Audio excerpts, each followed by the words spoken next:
Hi, everyone. Welcome to another episode of Business, Innovation, and Managing Life Q&A. And I guess we have a whole bunch of questions that were left over from last time, and they're probably new ones for today. But let's see how I can get through these.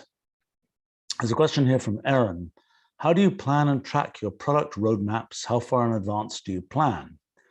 Okay, that's an interesting question. One of the things that I try very hard to do, and we as a company also try hard to do, is to have things which are very long-term projects, maybe a decade, maybe more even, that are mainstream kinds of things, but not to be so inundated with those things that we can't do anything that takes advantage of new opportunities. And that's a challenging thing to be able to do, to have things where there are multiple timescales running at the same time. In fact, just today, I was looking at an issue that we have. We always build what amount to special projects groups, which are intended to do those smaller opportunistic kinds of projects. Our special projects groups are typically very successful. They're so successful that the projects they build turn into mainstream projects. And so they're no longer kind of the fast little speedboat type things. They become giant aircraft carriers of their own. And so what has had to happen in the history of our company is we've gradually been sort of advancing, building. We have a special projects group. Pretty soon it becomes a general group that is doing a mainstream thing. And we have to build another special projects group. And the plan had always been, which sort of works out more or less this way, that about half the people who are in the kind of the leading edge, do the new thing, special project, end up cycling into the next new do the new thing special project, and half end up being with that project when it goes mainstream. So that's one of the issues. Now, in terms of planning out what we're going to do, we have a pretty strong project management infrastructure, and we have gradually gotten to the point where we really have a pretty good list of the few hundred projects that are our kind of top projects that we want to do. And that list, each project has a variety of states. It's the project is a new project, hasn't really been looked at all. It's under investigation. It's like, how hard is this project? Is it really worth doing? It's green lighted. We want to do this project, but we don't yet have resources allocated for it. Then it's underway. Then it's done. Then it's in maintenance mode. And another case is the project gets hibernated for one reason or another. Either we decide it isn't the highest priority right now, resources shift, something happens, it gets hibernated, and it can hibernate for a period of time from a few months to many years.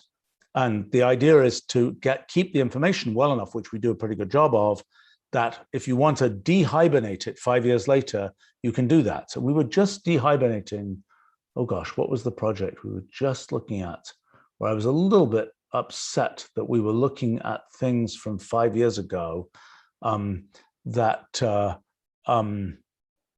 my gosh, what was this? It was probably within the last 2 days. What was it? Oh, I don't remember. But in any case, the good news was we knew exactly where to find the files. We knew exactly, we had all these notes from what had been done, and nothing had happened on this project for 5 years. But now it was coming back to life again, and we were able to kind of start off where we left off. In terms of the tracking process for projects, typically I try to make sure that eventually every project is in some meeting that is a regular kind of meeting that happens with me or some smallish set of senior management folk. That there's no project that just sort of is floating off somewhere and never is attached to something that shows up in some review meeting. And projects, when they're very active and when there are a lot of things to figure out about them, will be in review meetings that happen every week, every 2 weeks, sometimes every month, and where those are the places where we're kind of sort of actively trying to figure things out. And some of those meetings, people will have seen them being live streamed, where we're kind of making decisions about what to do with particular projects and designing things and working out how we build what we're going to build. Now, I will have said, by the way, in our sort of global project list, one view of the global project list is as these are the projects we want to do. Another view of the global project list is strategic objectives that we have as a company. And there is an effort to kind of crosswalk the two different teams that are responsible for sort of initiating these are the bundles of strategic objectives we have versus these are the specific projects we're doing. And there's an effort to kind of crosswalk between those two things to say this project, which strategic objectives does it relate to? This strategic objective, what projects does it need? But those are two separate tracks that are being cross-connected. Another thing, in addition to projects, we also have processes where there are things like, oh, there's this, I don't know, website, a whole system on some website, and it's like, you know, twice a year somebody's got to look at it and see, does it need modernization? What are we doing with it? Is it running just fine, et cetera, et cetera, et cetera. So that's a different list, and that's something where the things that were on the project list, some of them will transition to the process list, some of them are pure processes. Like we just found a process that was broken just today, having to do with moving websites to HTTPS and then not dealing with redirects correctly. And it was something which its visibility, you know, sometimes with these processes, what's important is to know kind of, you know, what initiates looking at that thing again. And this was, oh, some browser got upgraded, and so it changed its treatment of redirects with HTTP to HTTPS and so on. And so something broke, but we didn't have a lot of visibility about that. And there wasn't an obvious sort of timer that says, when this happens, do that type thing. Because we have plenty of things which are sort of on a timer when there's a new version of some product, or when there's a new release that we have internally or something like this, then take this action. And that's a useful thing to have. Let's see. Okay, more questions. Another one from Aaron here. Do you decide to go to bed based on the time, or once you finish a piece of work, do you like to leave the pieces of work open to sleep on? Okay, so, you know, I am a creature of tremendously great habit. You know, I always like to think that I do things purely spontaneously, but when I've looked at data and I have all the data, I have I go to sleep at a very tightly, you know, constrained time. And even this, you know, daylight savings time shift, I can see that has the effect of doing something. So, you know, particularly in the last couple of years, because I haven't been traveling and I've been just systematically doing my thing, so to speak, I'm even more habitual probably than I've ever otherwise been. But, you know, I find I fall asleep. I start feeling sleepy at a certain time. It's about, well, maybe 2 a.m. or so. And that's kind of the timeout, because I stopped being able to do such productive work at that time. I hate leaving things unfinished.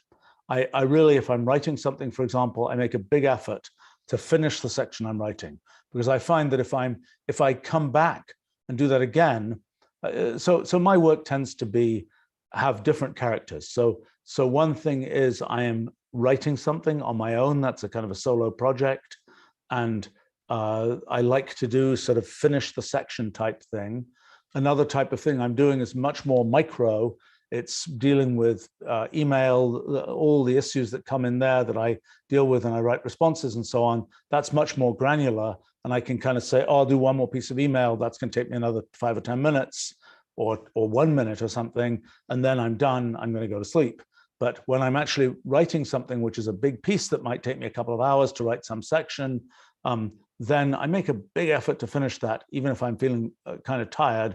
But I also well know that if I get really tired, then the things that are really kind of difficult to, you know, where I need a lot of state to be able to figure it out, I'm not going to be able to do a good job. And the frustrating thing when I write things, for example, some of the more complicated things I write, like I was just working on something about this thing that I call the Roolead, which is kind of this infinite limit of infinite collections of possible entangled computations. And it's a pretty hard thing to understand. It might be the most abstract thing that we can even imagine, actually. In some sense, that's probably true. And so for me, you know, working on things about that, I kind of have to get myself kind of in the right mood and in the right zone and with all the sort of state information to be able to make progress on that, or I just can't figure out the next step. And so I like to, with a project like that, I like to really push to finish it, even if I get a little bit tired at the end. But I don't like to, I become non-functional within probably 45 minutes of when I would otherwise sort of feel tired and so on. So that's, I mean, some people like to, so I pretty often do something else, which is that I'll have a lot of momentum. Once I've finished some section of what I'm writing, I'm like all jazzed up. Things are really rolling, words are coming out, ideas are coming out, things are getting figured out, and so on. And I find that sometimes with that momentum, I'll go and I'll write the beginning of the next section. I kind of think that's useful because I get to sort of think about it some more, but it's also a negative because I'll come back and look at it the next day or whenever I get a chance to look at it again, and I'll be like, well, let me try and graft something onto what I already wrote, because what I already wrote sounds pretty good. But I always find that when I'm sort of in a different state, a different mood and so on, it's very hard for me to do that kind of connective surgery to a piece of what I've written. And I find it's better to just say, let me just start again. I'll take that basic idea and start again. I think one thing I found, this is a really bizarre phenomenon, I wish I understood a little better. When I write things, my big disease is leaving words out. So I'll just be, I don't know, I'm probably thinking a little bit faster than I'm typing and writing and so on. And so I'll leave words out. And here's the really strange thing, people proofread my stuff and so I have some measure of how many words did I actually leave out. And here's the strange thing. If I just keep looking at the piece of text, I'm not really thinking about the piece of text, I'm not reading it, somehow I keep on noticing these words that got left out, even though I'm not actually consciously reading word by word by word. And I've been surprised at how comparatively rare words left out are detected by people proofreading my stuff relative to the number of times I notice words left out. And so what I think I've realized is that just plainly staring at the piece of text, even if I'm not reading it, somehow one is subconsciously processing it and noticing that words are left out. And that doesn't happen if I look away and look at something else, it doesn't happen. So I make an active effort to keep looking at the text, even though I'm not reading it. I might be thinking about something different. So that's kind of my approach to this. I should say, one of the things I try to figure out is, when I'm tired, I know there are things I can do when I'm tired, and I can't do them when I'm not. The things I cannot do when I'm tired. So, for example, some kinds of writing I can do okay when I'm tired, but anything that's really conceptually complicated, I can't do that very well. Writing code, for some reason, I can do when I'm pretty tired. That doesn't really seem to be so dependent on that. I think it's something where there's a tighter feedback loop. Particularly, I'm always writing code in Wolfram language, so that's it's symbolic language where every fragment of code still runs. So it has a sort of different rhythm of debugging than, oh, you write this big lump of code, you compile it, you see what goes wrong type thing. That's not what I'm doing. I'm doing little pieces and seeing how those work. And somehow that tight feedback loop of debugging perhaps helps not really have it be that important how tired or not I am. And I find that, so I do try to sort of reserve some things for, if I'm tired, et cetera, et cetera, et cetera. It's, I suppose in my sort of pathology of organization, I tend to have various kinds of collections of things to do when, whatever. So I maintain a things to read folder that I typically I'll read those things like, on my phone or something when I'm waiting in a line somewhere or some such other thing like that, or other sort of interstitial time.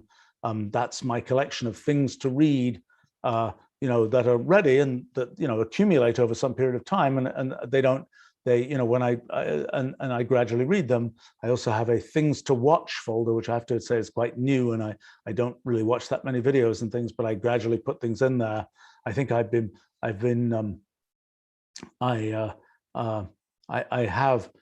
suppose it's my, when I get sick, if I get a cold, if I get a virus, whatever, then it's kind of, I'm kind of laid up. It's like I reserve things to do when I'm sick, and I kind of figure that that's a sort of compensation.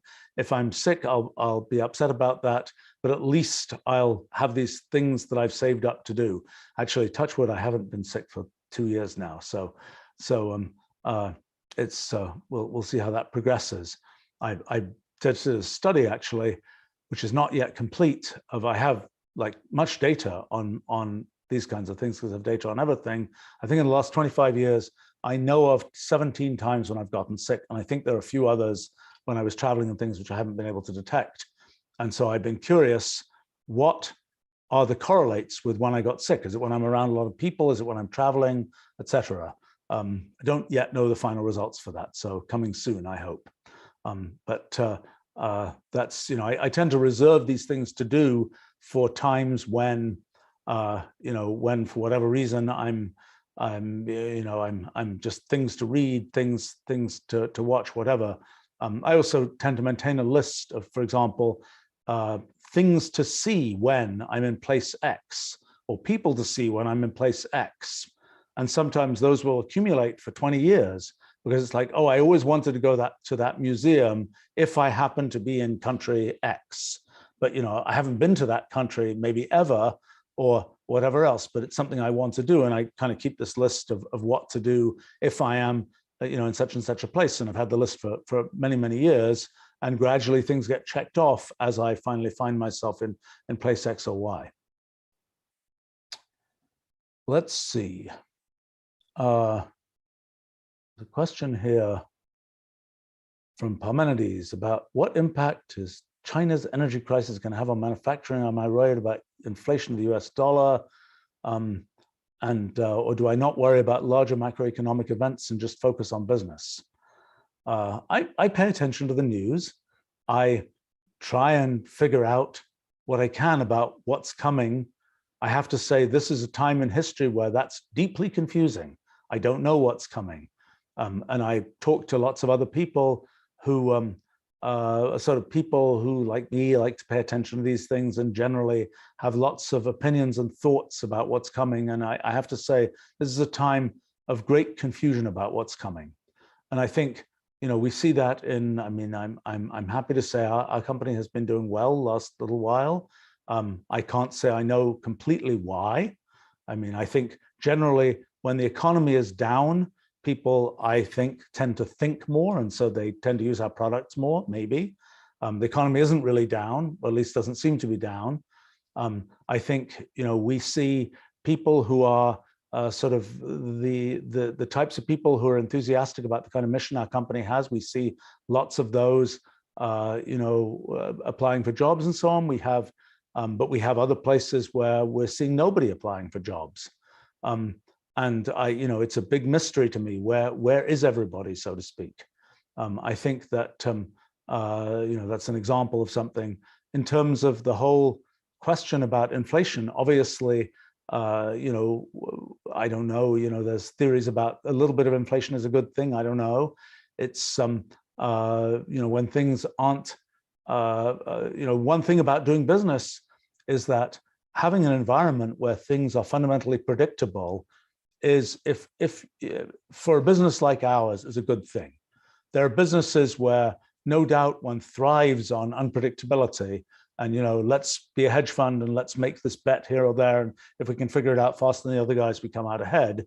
But in our kind of business where we're working on long-term kinds of development projects and so on, stability and predictability is good. That's why, for example, in countries around the world where it's not clear, what the rules are, when can you put up a website? What do you have to do to be able to put up a website? What do you have to do this and that and the other? When those things, when the rules of operation aren't clear, it's very hard to do business there. And one has to decide one wants to spend an awful lot of effort to do, to really do business. It's really important to do business there. Otherwise, it's not worth the effort. Because I want to concentrate, and I want our company to concentrate on the things that I think we're good at, that mostly has to do with developing products and so on, rather than worrying about, how do we comply with this or that thing in this place where we don't even know what we're complying with, and so on. And I think in terms of in my particular way of doing business, we're not, we're edgy, I hope, in the innovation that we do and the products that we build, but we're not really edgy in anything else we do. We don't do ornate financial transactions. We don't do ornate things with it's very, very unornate as far as the things that aren't our main business.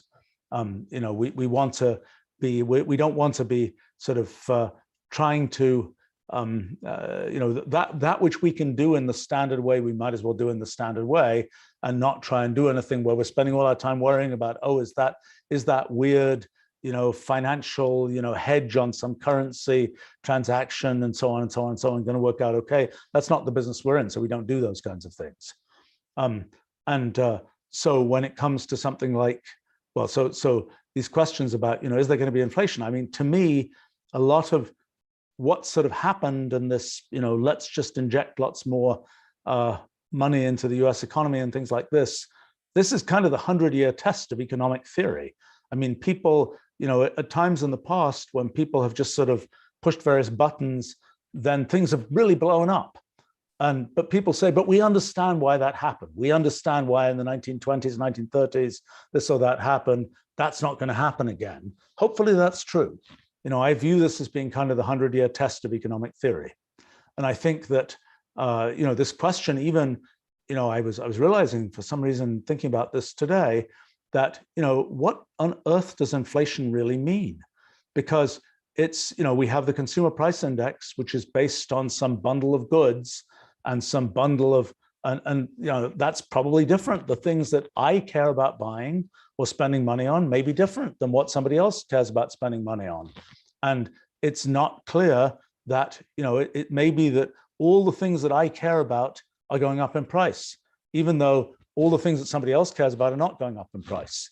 It's a complicated thing. And I'm not really sure how that is going to come out. And I think there's a certain weird sort of self-fulfilling prophecy type thing. When people announce there's X% inflation, then people say, oh, that means this and that and the other, even though for them, it might be even more inflation or much less inflation. It's not clear. And it'll be interesting to see what happens with that and how that interacts with the whole labor market and so on. And I'm certainly watch that. And I mean, for us as a company, there are things, I guess my point of view is, there are things where you can make predictions about what's going to happen and try and be sensible about them. As I say, we tend not to do things that are terribly ornate, because I've found that that's, it's not our business to predict macroeconomic things in an ornate way. It tends to be something where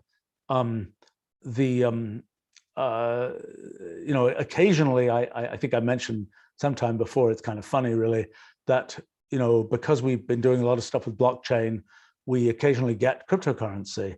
And in our company, the question is, who is the cryptocurrency trader?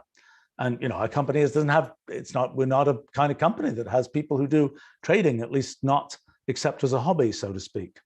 And so we sort of realized at some point, it was like, who's going to do this? And I realized, I don't know whether there's anybody to do this.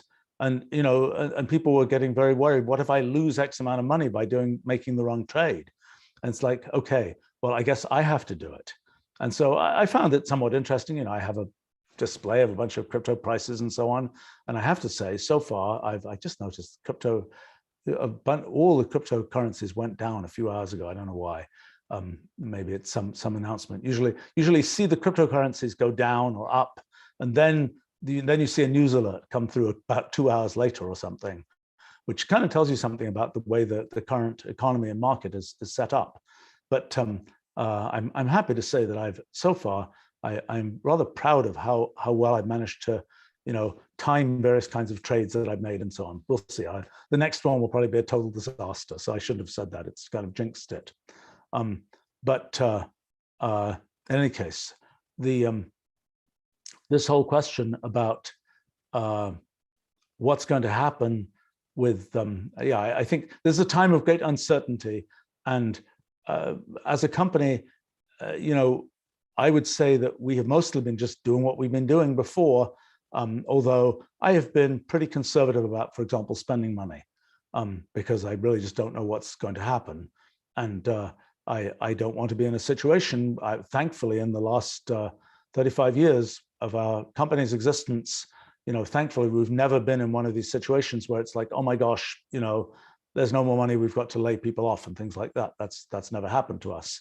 And, I value the fact that that hasn't happened, and plan to continue to make sure that doesn't happen. And that requires that one be somewhat conservative in even if one says, oh, look, everything's going great, business is going great, let's hire more people, let's spend more money. Well, that's not what I'm doing, because I don't really know I think this is a time of considerable uncertainty, and I can't explain why business is going as great as it's going right now. Let's see. V asks, how is the ERP replacement project that was mentioned a year or so ago going? It's going pretty well. ERP, enterprise resource planning, I think it's a buzz term invented by people who make transactions software and so on. It's a big project because it sort of touches many operations of our company. I was actually just noticing that some weekly reports that come through must now be being generated, because they look much more beautiful than they did before. They're being generated by the new system now, which is a good sign. Yeah, it's going well, and actually a bunch of it is, well, it's some of it is in production right now. More of it is going into production by the end of the calendar year, and in the course of next year, it will all go into production. It's a tricky thing because it's running our main transaction processing, accounting, et cetera, other systems, and it's not something where you can kind of take those out and or have those fail. That's very bad news if that happens. The thing that's been really, really nice about it is, we have this kind of symbolic way of specifying products and things we sell and so on, and that's very, very nice and very flexible and a huge win. And we went from a situation where when we introduce a new product, a new licensing scheme, a new something like that, we had to do this, oh my gosh, we got to feed this crazy creature that is our old ERP system, is a standard big ERP system, oh, it's going to take a week to re-specify the products for that, to, oh, here it is, it's just this symbolic representation in a notebook in Wolfram language, and that's ready to go. And also we have this kind of pricing engine that lets us price more complicated things and lets us be more flexible in the way that we license things, and that's a huge win. So it's going well, but it's a big project. And once it's, at some point, so anybody who's a budding entrepreneur who wants a challenging project, we're definitely looking. We will spin off the ERP system as a product that other people can get, and we're looking for kind of a team to make that happen. So something that's coming there. There's a question here from Mike. Has anyone built a computer yet that is good at programming other computers? Look, the real problem, it's like a computer programs a computer, who programs the computer that programs the computer, and so on. And pretty soon it's computers or turtles all the way down, so to speak. The real thing, the real challenge is, what do you want your computer to do? How do you say what you want your computer to do? The main idea of Wolfram language is to provide as human compatible, as higher level description of the thing you want your computer to do as possible, and to make it be the case. It's our job to turn that kind of human level description of what you want into actual execution on the computer. And I think we are doing an increasingly good job of that. Kind of the notion is, if you can think about something computationally, it shouldn't be the case. You don't have to think about it down at the level of what particular instruction should my computer run, but you do have to be able to conceptualize what you want computationally so that you can make it precise enough that you can tell the computer what you want. Sometimes, and that's something we do a lot, is the computer will use some heuristic to figure out, well, I'm pretty sure the person wants this. Maybe you check it with them, maybe you don't. Maybe that's the default thing that happens and so on. But this is really the goal of Wolfram language, is to get it to the point where it's really to the point where the human just has to figure out the part that the human uniquely has to figure out, which is, what do they want to do? And then the rest of it is all automated by the computer. I find it interesting as people learn, they say, I'm going to go learn and be a programmer, and I'm going to learn, Java or Python or C++ or whatever else. And it's like, that's interesting, because, what will happen over time, we're gradually automating that low-level programming. I mean, if you look at, you write one line of Wolfram language code, it turns into zillions of lines, doesn't actually turn into those, but it conceptually is the equivalent of zillions of lines of low-level programming code. And anytime we can successfully sort of package things up and represent them at a higher level in our language, we're able to do something which doesn't need the low-level programming. I mean, one thing to remember is, like when I started using computers, the first language I used was assembly language. That was in the early 1970s. And even in the early 1980s, when I built my first big computer system, was written in C, people would say, oh, you shouldn't use a language like C. You should write things in assembly language. Everything that's real, the real programmers will write in assembly language. People don't say that anymore. And gradually kind of the things have risen to the point where people expecting sort of higher and higher level ways to interface with computers. What I've tried to do for the last 40 years or so is build this kind of computational language, which instead of being a programming language, it kind of panders to how computers are set up, is a language that tries to represent our human thinking in a computational way. So we're kind of coming in the opposite direction. Now, obviously, with Wolfram Alpha, for example, we built the ability to just take pure natural language, pure English or whatever, and do things computationally from that. We can't get to the point where you can go from pure English to non-trivial, program the ERP system from scratch with pure natural language. Not a sensible idea. And what you find is that when it's sort of a short utterance, it's a big win to use natural language. When it gets to be this big structured thing, you're either writing legalese in English or writing something that sounds like, a patent application or a complicated contract, because that's the way that you take English and make it precise enough that you can build those many layers, or you're using a computational language, and that's what we're trying to build with Wolfram language, is the ability to do that. So our goal is to get to the point where the humans do what the humans have to do, which is say what they want. And then everything else is up to the language developer or ultimately up to the computer to execute. And this kind of watermark of where people need to be doing it by hand, writing the assembly code by hand, writing the low-level programming language by hand, and so on. That watermark gradually moves up, and you're gradually able to automate those things, and you need very few people to do those very low-level operations. And often those low-level operations eventually get to be done better by computer than they could be done by artisans doing them by hand. And I think that's the one thing that you'll never be able to automate is the question of, well, what do you actually want to do? At the point where that's automated, the AIs have taken over the world. Because at the point where the AIs are telling the humans, you should want this, you should do that, well, then the AIs are in charge and it's over for us, so to speak. But as it is right now, we still have at least the idea that there's a point at which it says, okay, humans, what do you want? Okay, once the humans have defined that, then you can get the AIs to try and implement that, and so on. Of course, there are lots of complicated issues when different humans want different things, but there's sort of a shared resource that's being run by AIs that's supposed to sort of service the needs of different humans. That's a challenging situation that throws one rapidly into, what kind of political philosophy is the AI trying to do, and so on. Question from D0 here. Do I agree that a life unexamined is not worth living? Oh, I don't know. I think that,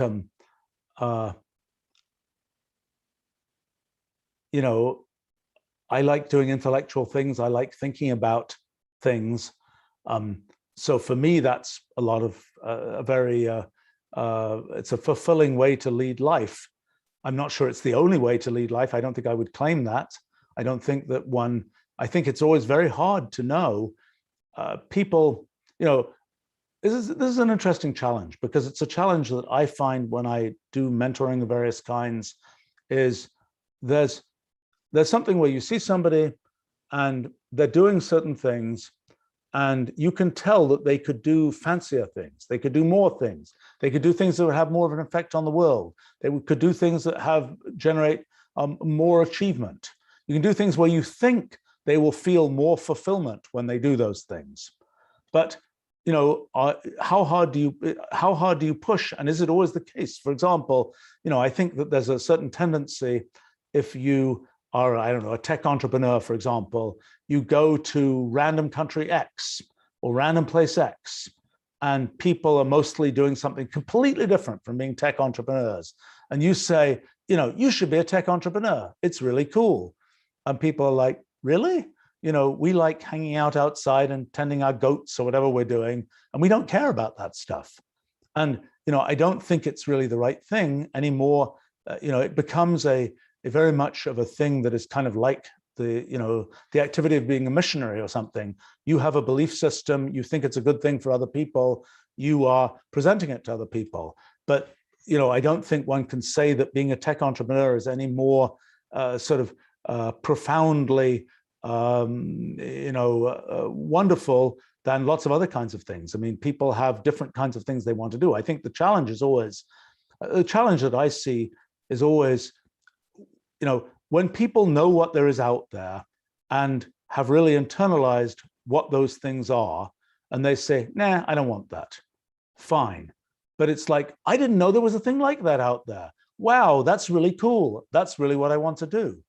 Getting people to the point where they at least know what's out there is really an important thing. And sometimes people have a tremendous knee-jerk reaction of, oh, I'd never do a thing like that, typically because their background is very different from that. And even though it's a thing that for whatever the personality or skills or whatever, it's like, that's a fantastic thing to do for them. If only they could think to do it, but their background is pointed in a different direction, and they just sort of have the internal view that that's just not the kind of thing they should think about doing, or that's not a thing people will approve of them doing, or whatever else.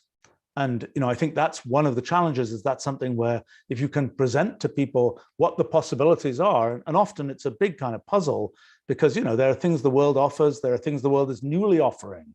Often there are things where there's a new opportunity in the world. Nobody was a professional video gamer before, or nobody was a blockchain, distributed finance, whatever person who is doing. I'm sure there are, at any given time in history, there are new opportunities that open up, new kinds of things that people can do. And sometimes those are wonderful things to get into. And sometimes it's like, if you go say to somebody, what are all the possible careers I could do? They're not going to mention the things where there are only 20 people in the world doing that yet. And it's a rapidly expanding thing. And I think that sometimes those things are, people think, oh my gosh, I can't do that. There's hardly anybody doing that. I mean, that wouldn't be, that's just not sort of, it's not the thing that one does, so to speak. And I think that's a challenge that one can try to get over, and one can try to help other people get over, of, well, just because other people aren't doing it doesn't mean it's not a good idea. I mean, in a sense, the story of a lot of things I've done in my life is there are things where people had tried to do those things before, and maybe they concluded those things are impossible. You can't do a thing like that. It doesn't make sense to build, I don't know, some general computational knowledge engine, or to try and figure out fundamental theory of physics or something, or to try and do a bunch of other things like this. People are like, the general vibe is, oh, that's just not possible. Why would anybody try to do that?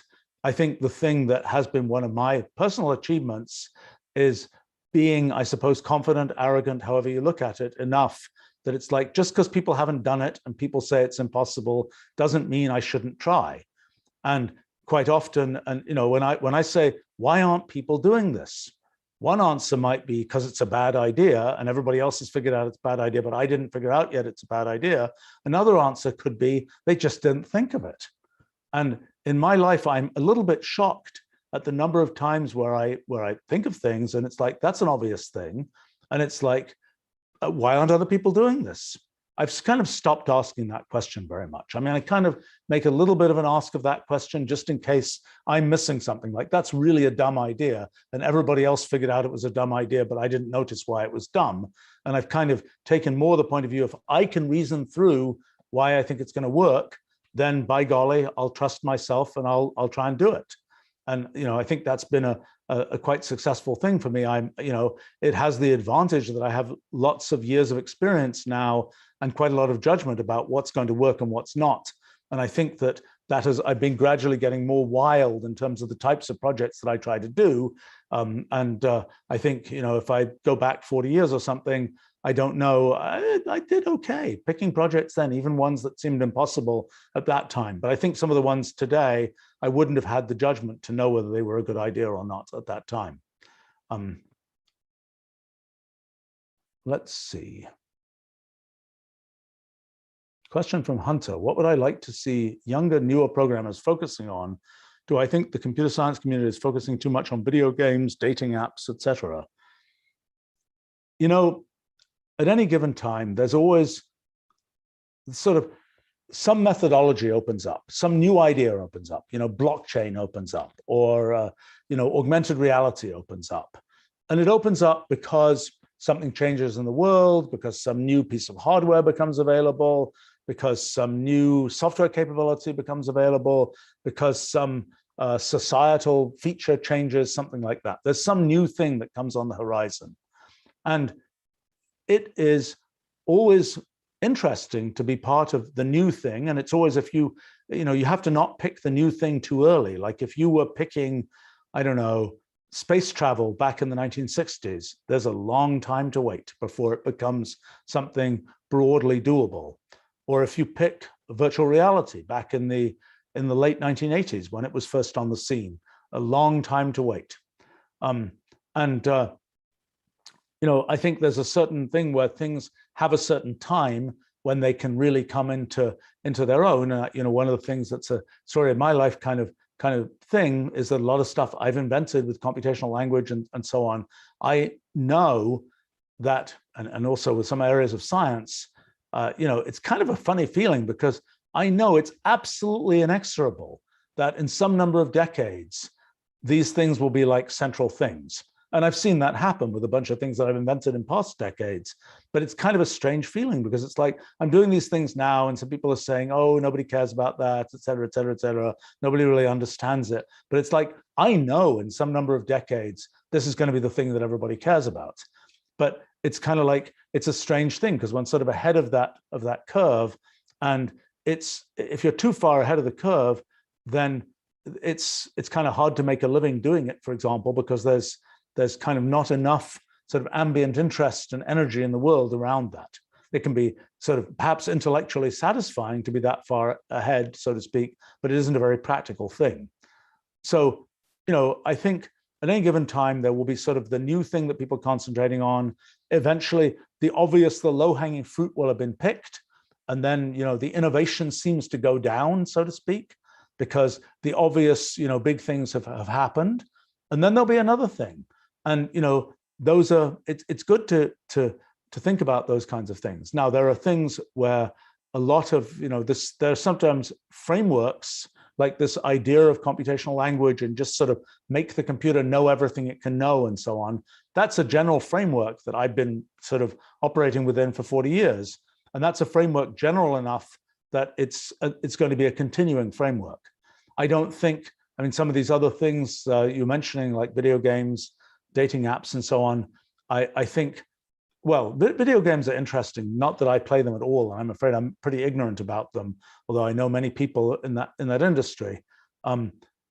It feels like it's like, are books going to be obsolete? Well, you can debate whether the paper version is or isn't, but the concept of writing things and expressing ideas in that kind of way, that hasn't gone out of style for a very, very long time, and I don't think will. In fact, that's given humans the way we are, that's a pretty good way for us to express ourselves. And I think insofar as video games are another level of expression, so to speak, like books, like movies, like whatever else, it's like they are more a carrier than they are a sort of technology development kind of thing. And of course, gradually there's new technology that gets inserted into, better graphics, better AI, better whatever else. And those are things which are more kind of the platform level, but that's a different story. But I would say that the thing to realize in terms of computer science and so on, I mean, okay, I think I have been on a little bit of a campaign. I run into kids all the time who are like, I'm going to study computer science. And I'm like, really? What do you actually want to do? And they explain, well, I want to use computers, but I'm really interested in biology, in something to do with, in art, in whatever else. And it's like, why are you studying computer science? What is computer science anyway? The idea of computational X for all X, that's a very powerful idea. That's like saying it's kind of the modifier computational is that's the way of thinking about things that is sort of the emerging strong way of thinking about things in the 21st century. And sort of everything is going to be computational X. And if you can't think computationally and you just say, computers aren't my thing, I don't understand anything computational, you're kind of locking yourself out of a lot of future progress. But that's very different from saying, I want to study computer science. The question is, what is computer science? And historically, well, it's had sort of a complicated history, but a lot of the kinds of things that were computer science were actually quite theoretical things. They're things I personally am a big enthusiast of and have even contributed some to. But they're things that I wouldn't claim were for everybody. I mean, not everybody needs to know how compilers work. Not everybody needs to know, how finite automata work, et cetera, et cetera, et cetera. Now, what computer science became, there was a period of time when many of the elite universities didn't have computer science departments. I remember in the 1980s, when I was, there were many of the fanciest universities didn't have a department called computer science. And then what happened was there was a demand for programmers and people who could, as artisans, effectively write code to do things. Demand for a couple of million of such people or whatever in the US. And and then they said, we want to learn that stuff somewhere. Where are we going to learn it? Well, it's kind of like at some level a trade school to learn, let's write some particular kind of computer code. Let's understand how to use some particular kind of computational framework. It's absolutely a good thing to learn as an artisan, a good trade to be in. It's not clear how that relates to the science of computer science. It's really trade school, and not that it's not a good thing, but it's different. It's not really a science school, so to speak, in the same sense that you might learn physics or something like that. Now, there is a part of computer science that is the theoretical side that is more like physics or math or whatever else. That stuff, I think it's super interesting. I think, but it's something where often when people say, I'm studying computer science, what it actually means is I'm learning to program. And one of the issues about learning to program is there's a question. Learning to program in the abstract is really boring. You really have to program, to learn to program in an interesting way, you have to program something. And that's been a bit of a challenge, because what's ended up happening is computer science departments have kind of grafted on these areas like, robotics, machine learning, cryptography, things like this, which are a little bit outside of the pure programming purely about computers. They have something else involved in them, partly because those are things where you can sort of apply the programming activity. I think it's worth realizing that another thing about, what is worth learning? What's worth learning is how to think computationally. And that's not about how to write, for loops and classes and whatever else. That's low-level computer programming. And that's a different thing. Programming a computer is different from thinking computationally. If you can, a lot of things I do, for example, I'll conceptualize something computationally. Okay, I also can write code pretty well, so I'll often actually implement it because I have this language, this computational language that we built for doing exactly that, from going from something that has been conceptualized computationally to something that can be implemented computationally. But actually the activity of conceptualizing it computationally and implementing it doesn't even quite have to be done by the same person. But the important thing is to understand how to conceptualize things computationally. I don't know, example, it's not a particularly good example, but it's one I've used a few times, is have the following problem. You're going to make a map. Somewhere on the Earth. You're told a lat-long location on the Earth, and you want to know what is the right zoom level to show that map, to show something useful to people. Okay, it's in the middle of the Pacific Ocean, showing a zoom level of where you're showing a 1 mile region is probably not useful. It's just a big blob of blue. If you're in the middle of Manhattan, a 1 mile radius might actually be too much. So the question is, what's the criterion? How do you figure out what the right radius to use actually is? Is that a problem in computer science? Not really. it's a problem that's a mixture of sort of general thinking in the world, more like philosophy, I suppose, and together with knowing things about the world. And then it's like, how do you think about that computationally? Do you do it based on the kind of number of features in that region that you can compute with some kind of information measure on the map content? Do you do it based on the number of people who live there? All these different things. And you can imagine different ways to do that. But that kind of thing of thinking that through sort of in computational form, that's what is kind of sort of the computational thinking thing. And that's what I think is a really valuable thing to learn how to do, how to take something that you're generally thinking about and how to think about that computationally. It's the job of us, basically, to make a computational language which can as easily as possible go from the pure thinking to that implementation. But I think it is a pity we haven't yet seen universities kind of generically offering computational X. Really, the field needs a different name. It isn't computer science. The great field that is computer science is the one that's about theories of things and about how do you create different kinds of language structures and operating systems and protocols and this, that, and the other. That's and theories about computational complexity classes and all those kinds of things. There's a lot of great stuff in computer science. It just the artisanal work of writing code is a different thing, and the notion of thinking computationally about things in the world is again a different thing. But those are often bundled together in, oh, it's all computer science. It's a challenge that hasn't really been adequately met at universities.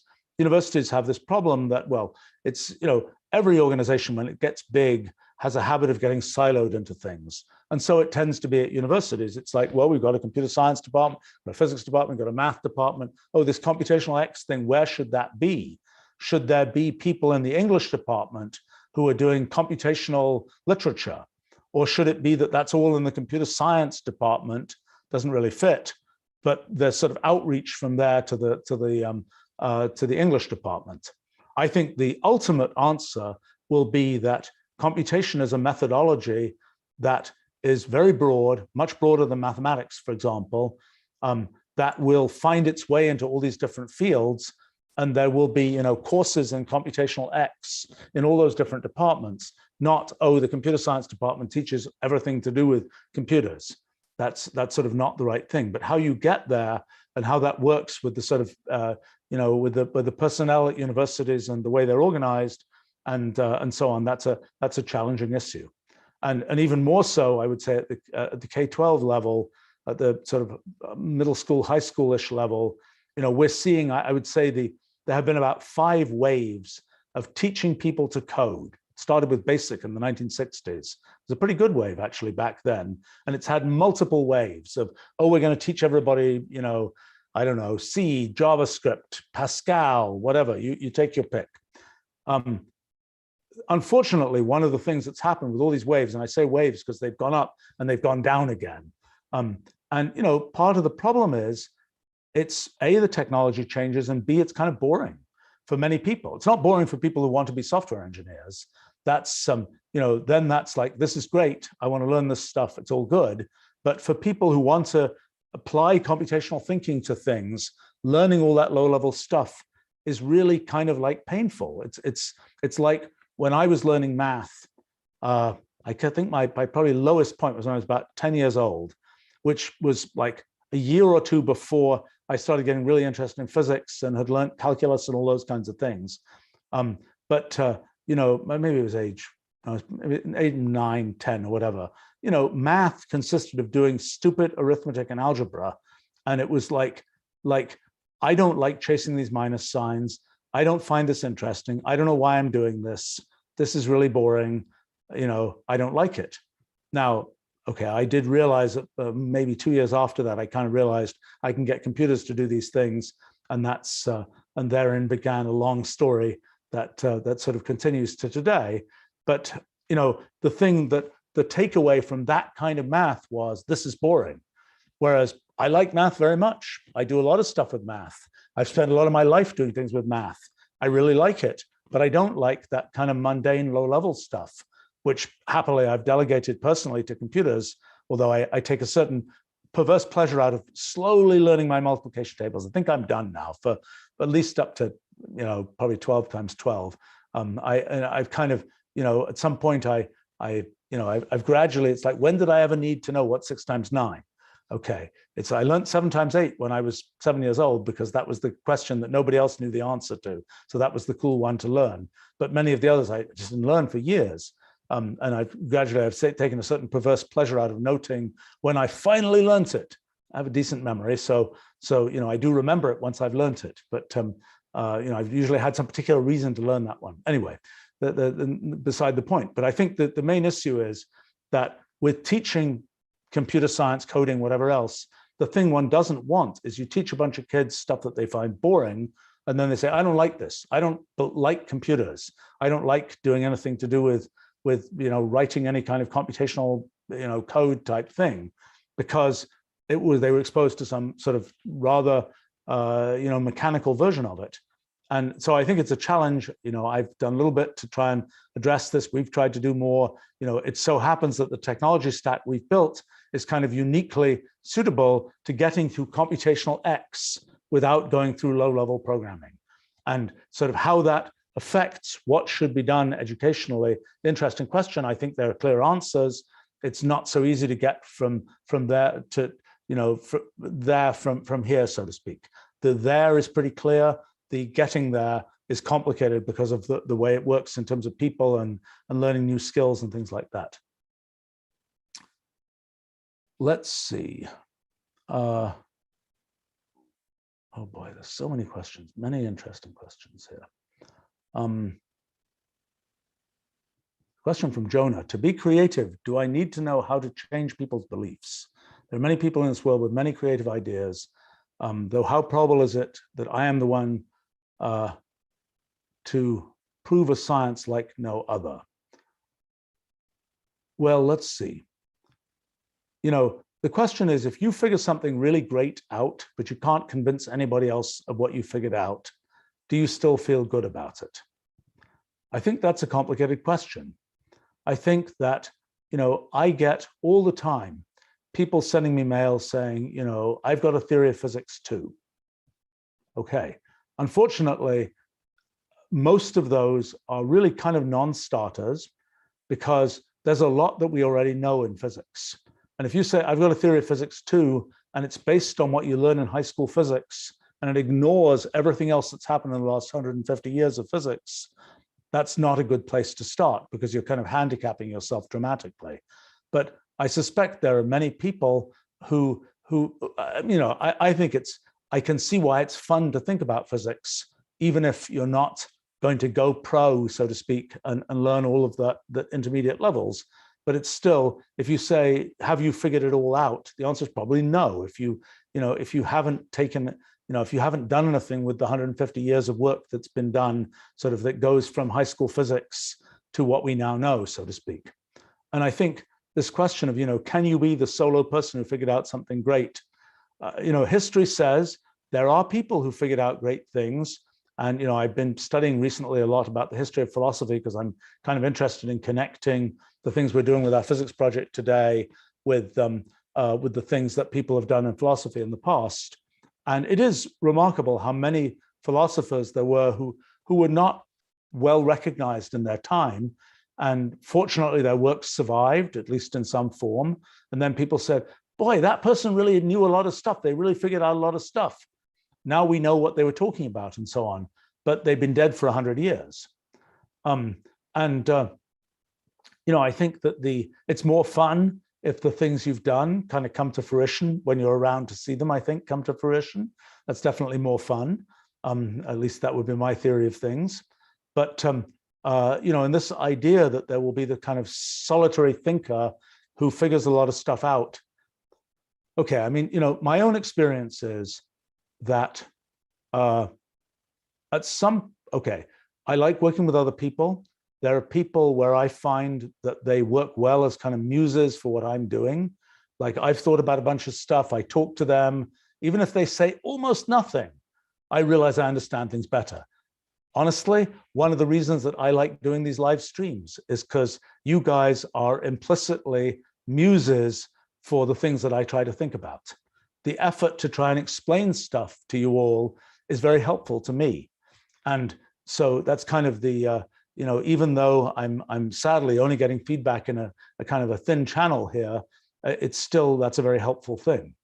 And I think that for me, kind of the effort to explain things to people, the effort to interact with people in some form is useful.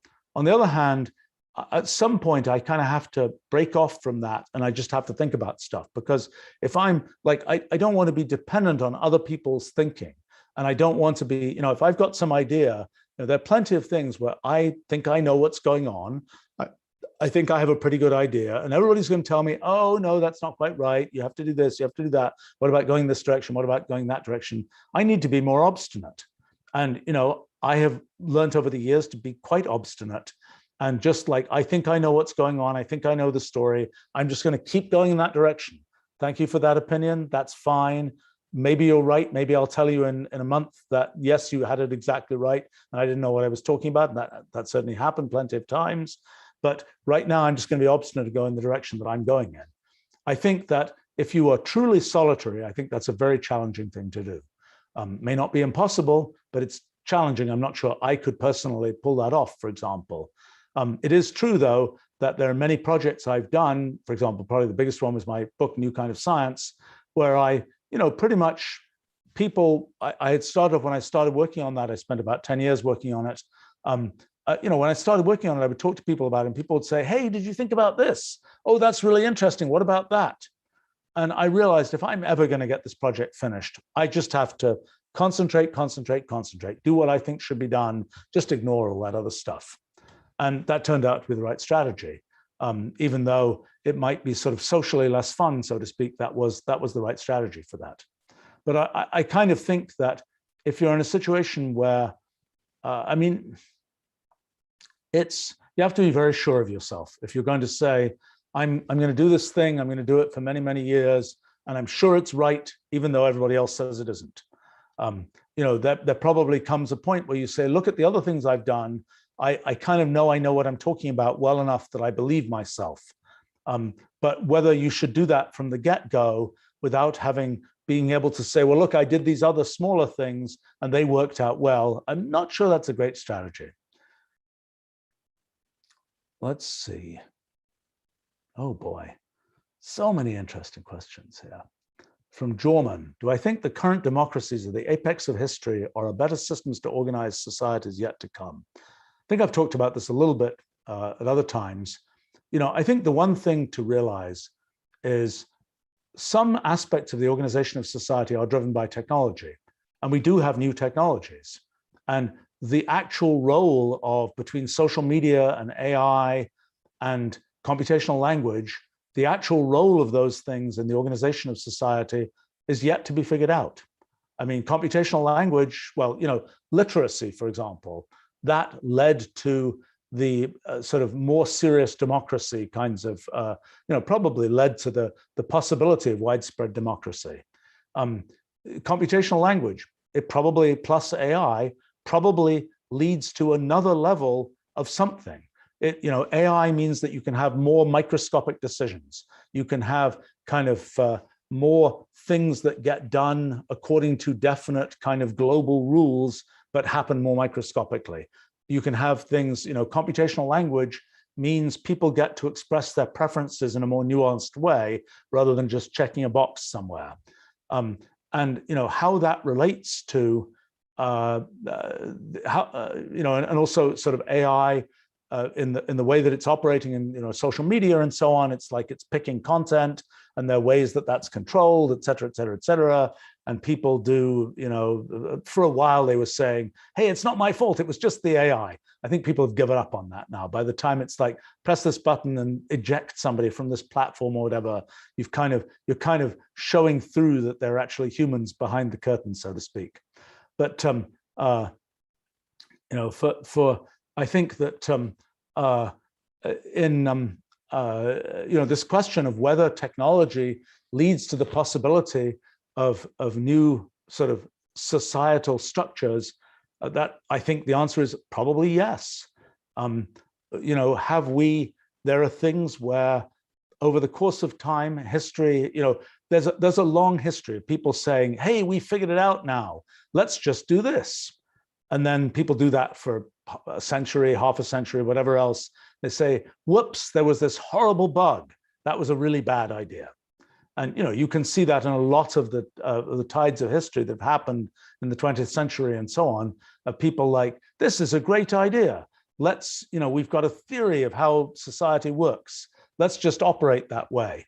I think probably one of the more extreme examples that was in, I think it's Chile, this project, the Project CyberSyn, which was a project where they kind of had a Star Trek-like control room that was just going to control everything in the economy and control the country.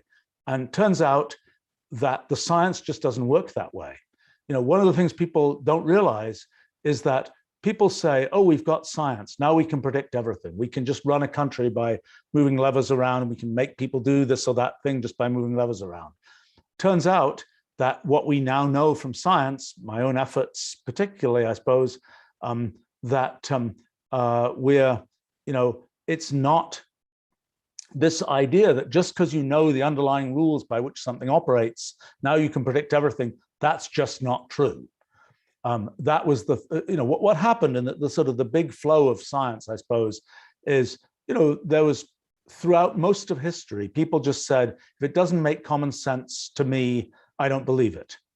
And then particularly along came Copernicus, close to 500 years ago now, saying, gosh, golly, the Earth actually isn't the center of the universe and isn't standing still, even though it seems to us like it's standing still. Look, you can sort of scientifically realize that something different is true.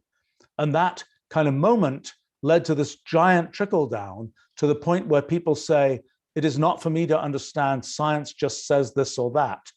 And science knows what it's talking about and it's objective and so on. And therefore I should follow science. And then another corollary, science can do everything. Science can predict everything.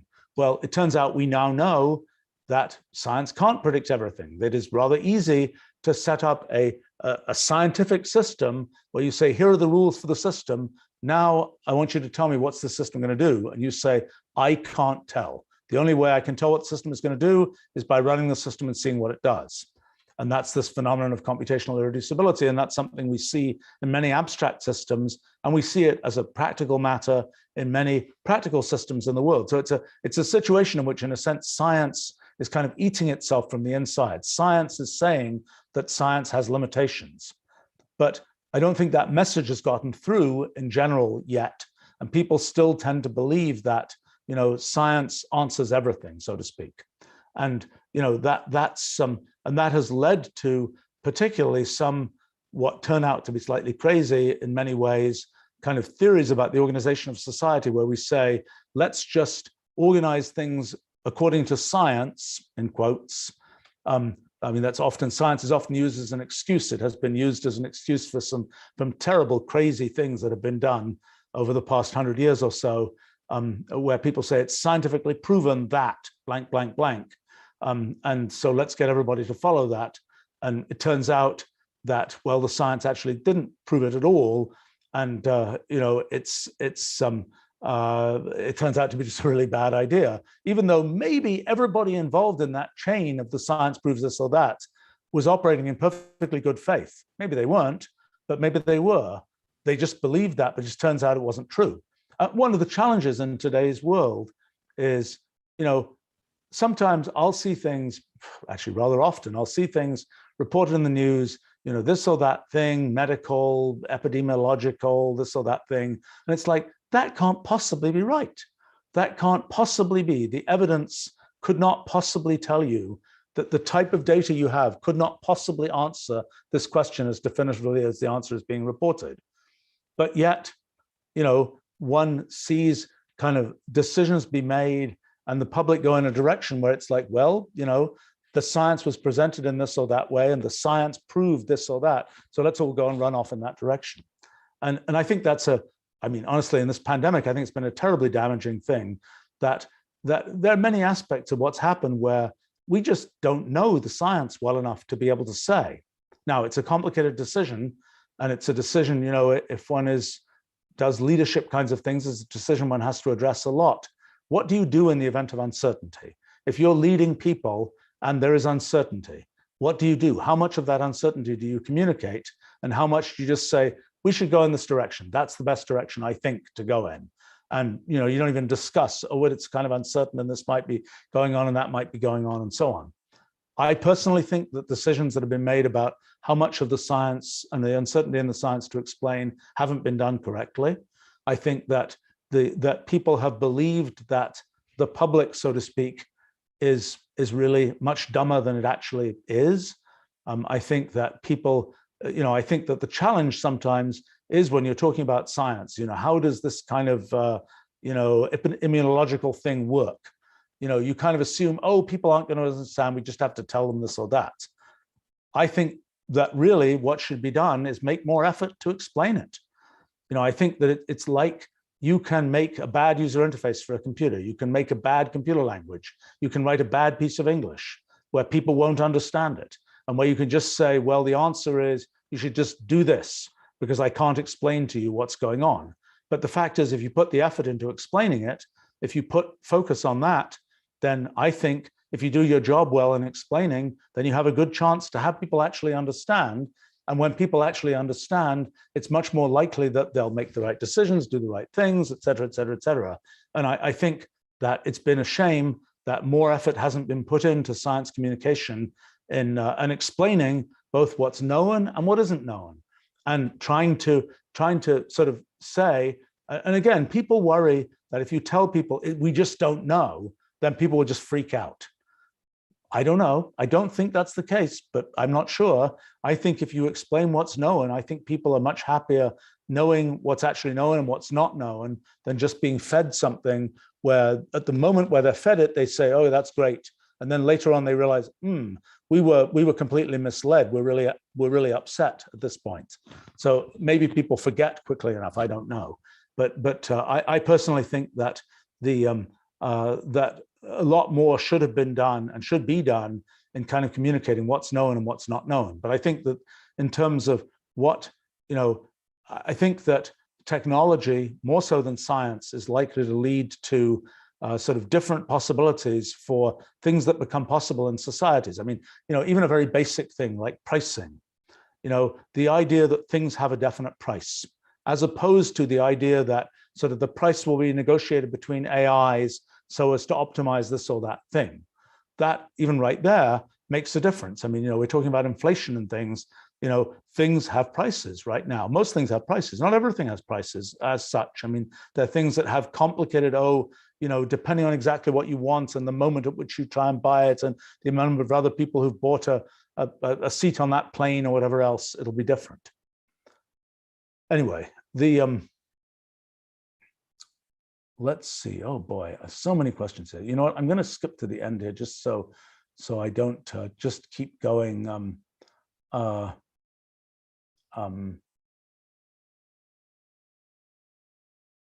Okay, there's a question here from Franco asking, have I ever experienced anxiety or other kind of mental health problems in relation to managing a business and my time? I've been very fortunate. I am a pretty, for whatever reason, whatever luck of the draw or whatever, I am a pretty kind of level sort of operating person. I don't get, I suppose maybe, there are things that have happened which are really exciting. I don't get that excited, but I also don't get that down either. And, that's been I suppose, just one of those things that one can be fortunate in that, not fortunate in that. In terms of one thing I suppose that helps in my life is that I do a lot of different things. So if everything I was doing was all concentrated in this one activity, then maybe it will be a different thing. But at any given time, there's a whole portfolio of things going on. And typically, they're not all broken at the same time. One of them might have some problems, but then there are 5 others that are just steaming forward. And that I think really helps. But I think really it is, for better or worse, it's kind of a luck of the draw type thing that some people have a more, and it goes both ways, because it's kind of like some people, it's like you might be when something good happens, like you figure out you've realized how physics works or something, it's like, oh, you should be really excited and like super excited and like bouncing off walls. And it's like, well, I don't get that way. I'm like, oh, this is cool. This is nice. But it's you kind of, it's both sides work that way. I tried to do this study. I was curious whether I had kind of changes of mood with seasons and things like this. So I looked at the kind of sentiment analysis of my email over the last 30 years or so. It's really flat. Now, that may be because of bad measurement. I was kind of curious whether I had times when I was, happier, sadder, whatever. Not that I could find. It's an interesting kind of test to do sentiment analysis across lots of email. Email may not be the best thing to do sentiment analysis on, but it's okay probably. So that's yeah. So and I don't have much to offer there.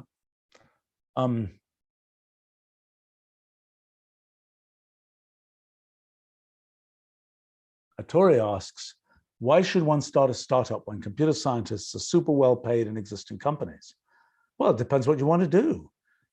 The real reason to start a startup is because you want something to happen that the world isn't making happen otherwise.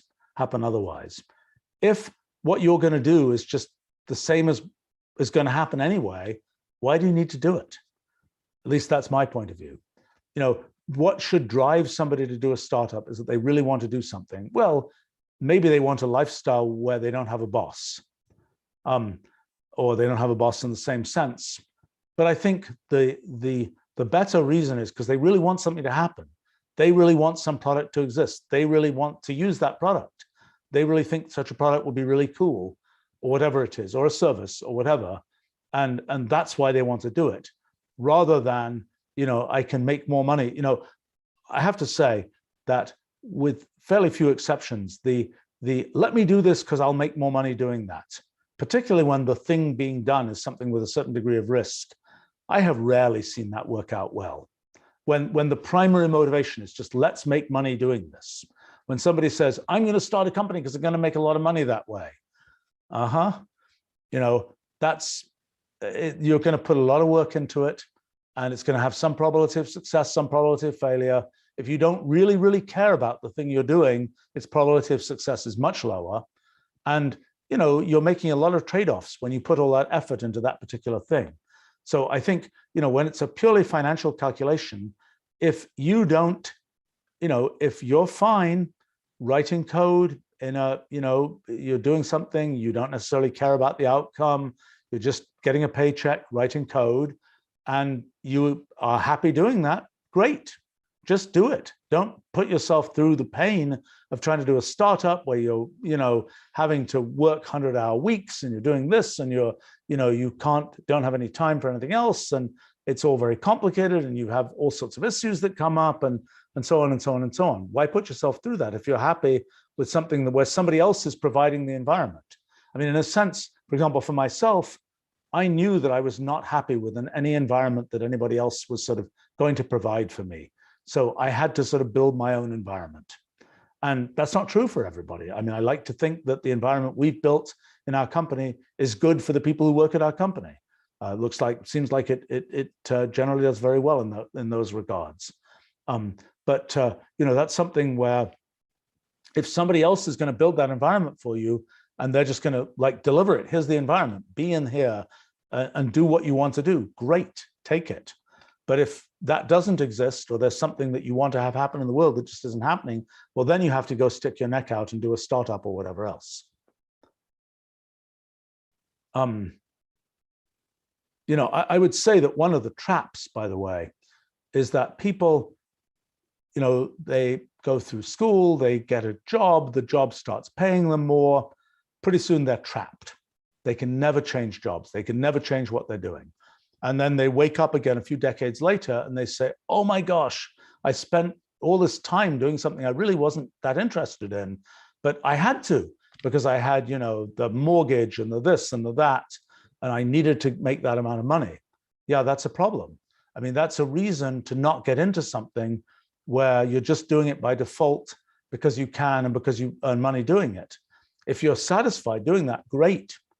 And I think something that's happened increasingly is people take their hobbies more and more seriously. You know, when I was a kid in England, I don't know, the British eccentric is a very common thing. There are a lot of people in England, there were a lot of people, I don't know if it's still true, who were like, I'm very serious about my hobby of doing something very weird and obscure, of, you know, building model airplanes in bottles or something. But, you know, the people who would be very, very serious about these hobbies. And that was the main thing they were really getting out of life, was the thing that they were doing for their hobby, which they weren't getting paid to do it. They weren't, you know, they were going into an office, they were working, they were making a paycheck, then they were going home and they were doing their hobby.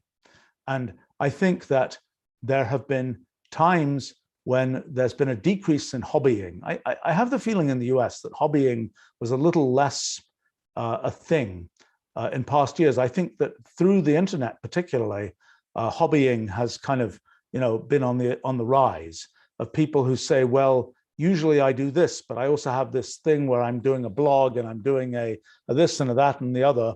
You know, I think that's potentially a very healthy way to live life, so to speak, is that, but one of the things that I see is people who say, well, I got into being a profession X person early in life, and that's what I do. And they say, but weren't you really interested in this? Oh yeah, but I don't really do that. Why don't you do that for a hobby? Oh, well, I can't really be bothered. Okay, well, that's fine. That's a self-answering question, so to speak. If you're really excited about it, you're going to take, you know, if you can spend that time for 2 hours every evening or something to do that hobby, then you'll do it. And if you don't, probably, I mean, it depends. You know, if you have to work every hour to just, you know, make ends meet, that's a different thing. But if you're watching television for 3 hours a day, then you could be doing your hobby for 3 hours a day. You know, I think, and this question about whether you have the drive to do that, well, that's kind of a self-answering question, I suppose, at that level. All right, let's see. Well,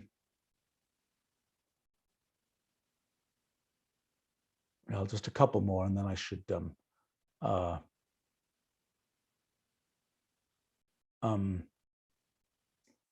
a comment about from memes about my friend Dick Feynman, well-known physicist who died in 1987, 87, 88, around then, 87, I think.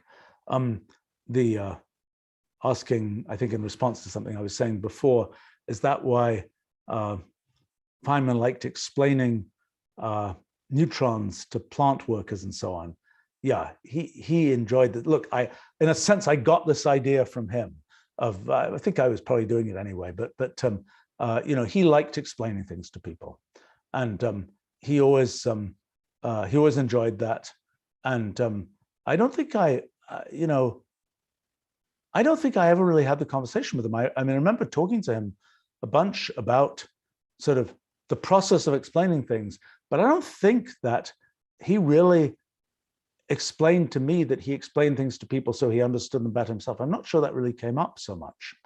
I think he was more, you know, I'm going to inform other people rather than it's so much for myself. Although that must have been, I think he enjoyed communicating ideas to other people. He really enjoyed sort of seeing people kind of light up and understanding ideas. I also enjoy that. That's why this would be more fun in person, so to speak, than just looking at the camera lens, so to speak. Let's see. All right, I just maybe two more, and then I should get going. But Bennett here is asking, saying they just graduated college in business management, but fell in love with mathematics and computer science in their senior year. Is it foolish to go back and get another undergraduate degree? Look, it's one thing to learn the material. There's several different things. You're passionate about the material, you really want to learn the material. That may or may not come with the desire or need to get the college degree. If you think that's a field you want to do for a living, then having the college degree is probably a useful thing.